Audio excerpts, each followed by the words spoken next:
All right, I'm going to talk through these a little bit quicker, but just hopefully to help you kind of think through the process a little bit more. And I may do the midline thing, I may do the math thing, but not both on some of these. Okay. All right, so for this first one, I'm seeing that the midline is shifting up 3. And so I want to draw my midline here at 3.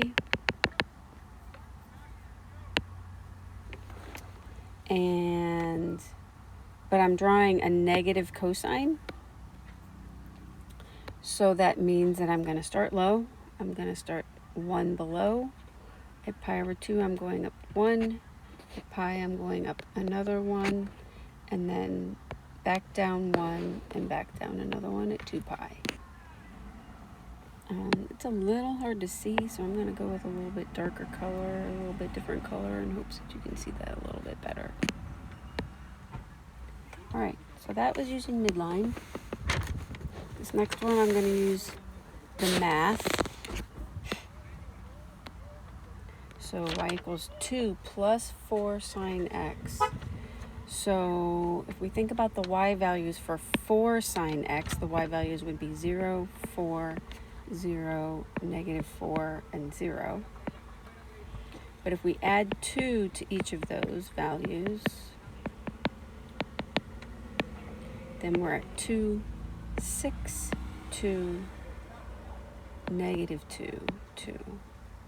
That's part of the reason why I like using the math method, is that it helps you decide kind of if you can or need to adjust your y-axis a little bit. So 1, 2, 3, 4, 5, 6.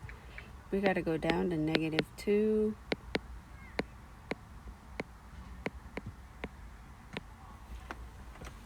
So we're doing a sine curve, so we're going to start midline and go up and then down.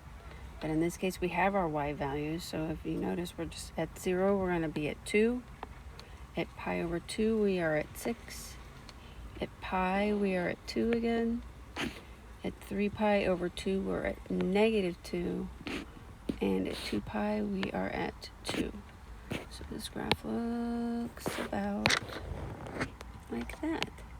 If you wanted to go back and draw in your midline to kind of help you visualize that, and see your amplitude is the same as this direction as it is in this direction, that might be good. All right, last one. This one has a period change as well as an amplitude change and a vertical shift. So it's got the whole thing going on here. I'm going to work on the period change first. So we know we do 2 pi over this value here, so 2 pi over 4. So that gives me pi over 2. So that means that my last hash mark is pi over 2. And if I take half of that, I get pi over 4. If I take half of that, I get pi over 8. And this gives me 3 pi over 8.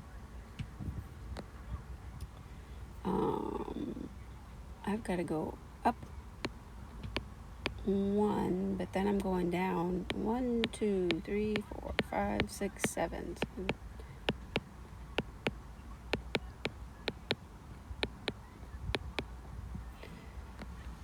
Okay, if you're going to do the math, you're starting with 0, negative 4, 0, 4, 0, and then you are subtracting 3 from each of those values.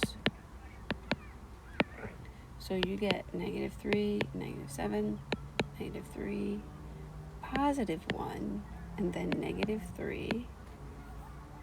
If you're doing this by the midline, then you're drawing your midline here at negative 3, and then you are drawing a negative 4 sign. So that means you're going to start here, and at your next hash mark, you're going down 4. 1, 2, 3, 4. And then for your next hash mark, which is pi over 4, you're back at the midline. At 3 pi over 8, you're up 4. And then at pi over 2, you are back down 4 to your midline.